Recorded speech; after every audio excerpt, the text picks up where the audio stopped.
Ola nenos, nenas, hoxe vamos a repasar a familia do número 30. Para iso, vamos a ir un pouquiño atrás e vamos a recordar cales son as familias que vimos ata o momento. A primeira das familias que vimos foi a familia do número 0. Son os números que van do 1 ao 9. Por que a familia do número 0? Porque todos estes números, cando os formamos, teñen 0 decenas. Dito de outro xeito, non atamos ningún palillo para formar estes números. O seguinte que vimos foi a familia do número 10. A familia do número 10 iba do número 10 ao número 19. Todos estes números que tiñan en común para ser familia, que todos tiñan unha decena. É dicir, cada vez que formamos un destes números, temos que facer un atado de palillos. A outra das familias que vimos foi a familia do número 20, que iban do número 20 ao número 29. E todas estes números eran familia porque compartían dúas decenas. É dicir, cada vez que formamos cada un destes números, temos que facer 2 atados de palillos.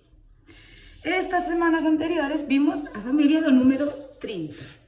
Esta familia, que cousas ten en común a simple vista? Pois a simple vista xa podedes observar que todos estes números teñen 3 decenas, é dicir, son a familia do número 30. E como formamos este número? Pois para iso vamos a retroceder un pouquiño atrás e vamos a facer o número 29, que é o que sí que xa sabíamos facer. Entón, collemos palillos e empezamos a contar.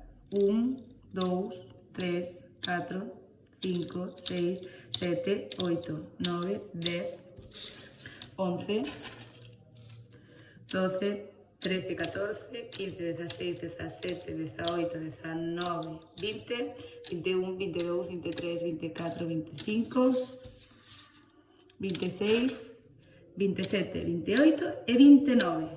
Temos demasiados palillos soltos, entón temos que atar. Para poder atar, temos que ter a condición de que temos que ter 10 palillos para poder atar. Pois vamos a contar de todos estes os que hai, a ver cantos atados podemos facer.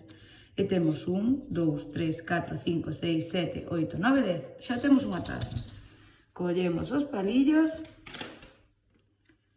e dámoslle unha volta rápida.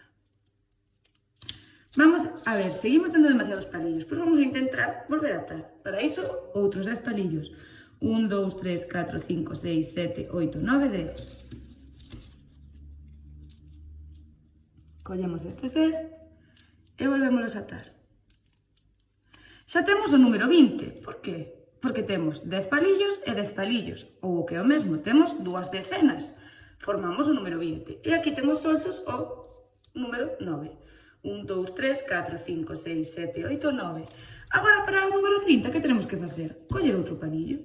E pasamos do número 29 ao número 30. Pero que pasa? Que temos a condición de que cando temos moitos palillos e conseguimos facer 10, témolos que atar. E aquí tenemos 10 palillos, vamos a contalos. 1, 2, 3, 4, 5, 6, 7, 8, 9 e 10. Temos outros 10 palillos. Que tenemos que facer? Atalos. Sempre que teñamos 10 palillos, témolos que atar. Recordade, solo 10 palillos. Se temos 11, solo podemos atar 10. E aquí vemos que temos formado o número 30, con 3 decenas, porque recordade que cada vez que poñemos unha goma e atamos 10 palillos, é o mesmo que decir que aquí temos unha decena. Entón, cantas decenas ten o número 30? 1, 2 e 3. E a partir de aquí, como facemos o resto de números? Pois índolle, engadindo palillos. Número 30, o número 31, un palillo máis. O número 32, 2. O número 33, 3. Aquí vos deixo, completade unha recta numérica e a ver se somos capaces de facelos sós. Ánimo nenos, nenas, chao.